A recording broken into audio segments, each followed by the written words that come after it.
Hi guys, thank you all for tuning into Big Mama Story Time. Story time!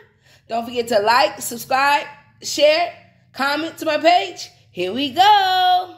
Hi guys, thank you all for tuning into Big Mama Story Time on today. Today I will be reading to you guys from the Disney Animal Stories collection, another story out of this.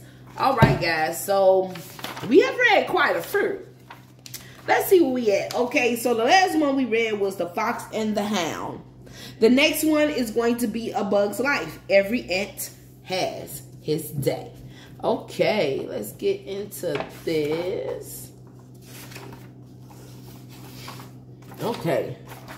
A Bug's Life. Every ant has his day. On Ant Island, every ant knew his job. They followed one another in organized lines. It was a major catastrophe if a falling leaf divided them. What? I'm lost. I can't see the line, panicked the ants. It was Princess Ada's job to keep control. She was learning to take over the queen's responsibilities, and she was a nervous wreck. Would they have enough grain when the grasshoppers came to collect? She worried. The queen tried to calm her down. Don't worry, dear, she soothed. It's always the same. They come, they eat, they leave. Princess Ada, I've got to tell you something, said Flick, running into the anthill. His latest harvesting invention had knocked over the offering stone. All of the grain had disappeared into the water. What have you done?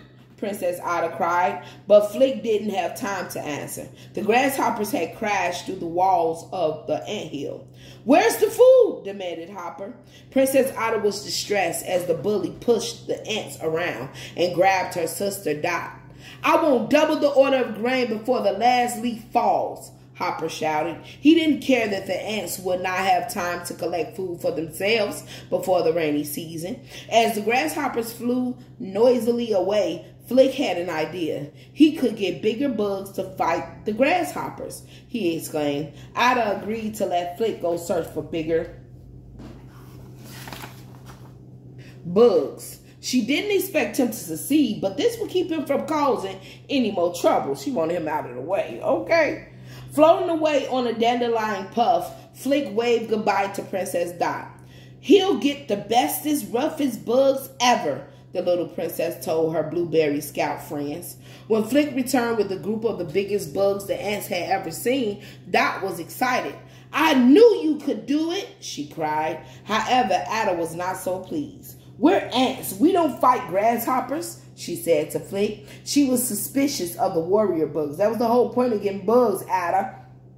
Could they really defeat Hopper and his grasshopper gang? Y'all don't fight him. That's why he went to go get bigger bugs. Some people just don't want to.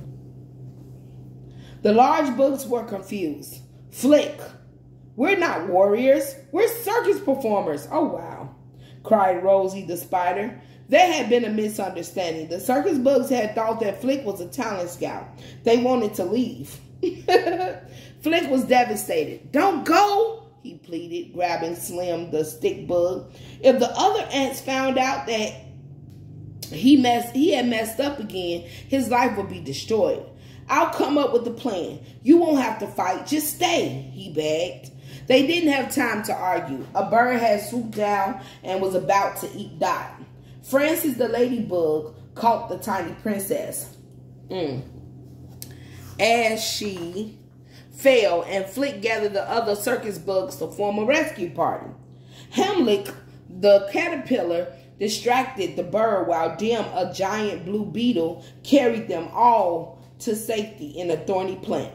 Hooray! Cried the ants. Never had the circus bugs heard such applause. Blueberry scouts wanted autographs. Even Ada was congratulating the rescuers. We'll stay, the praying mantis told Flick. Soon, the whole colony was working together on Flick's new design. They were building a bird to chase Hopper away, and it actually worked. Flick laughed happily as he swooped down on the grasshoppers.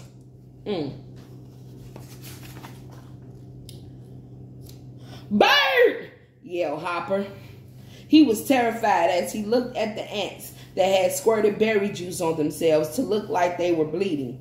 He and his grasshopper gang quickly ran for cover, but the bird caught on fire, and when Hopper realized that the ants had tricked him, he was furious. I'd be too, because now you look like an idiot. Ants are losers, shouted Hopper, but Flick bravely stood up to the huge grasshopper. You're wrong, he shouted. You wouldn't be able to survive without us, and you know it, don't you? The ant colony was mad. They knew what Flick said was true, but Hopper wasn't about to lose control. As he raised his foot to crush Flick, Otter stood in his way. This is the new order of things, exclaimed the princess. The ants pick the food. The ants keep the food. The grasshoppers leave. At that moment, the entire colony charged. They overpowered the small grasshopper gang and were about to finish off Hopper when the rain started. Back to the anthill, shouted Otter. The weight and force of a raindrop could kill an ant. In the chaos, Hopper grabbed Flick and flew wildly through the storm. Flick, cried Otter. She flew to his rescue, and they landed near a real bird's nest. Thinking it was another trick, Hopper followed, but the mother bird grabbed him easily. Her babies were hungry. Later, when the circus bugs left, they waved goodbye. They got him anyway. All right, guys. That was A Bug's Life. Every ant has its day. All right, guys. Thank you all for tuning in to Big Mama Storytime. Please don't forget to like, share, subscribe to my page if you haven't done so already. All right, guys. Bye.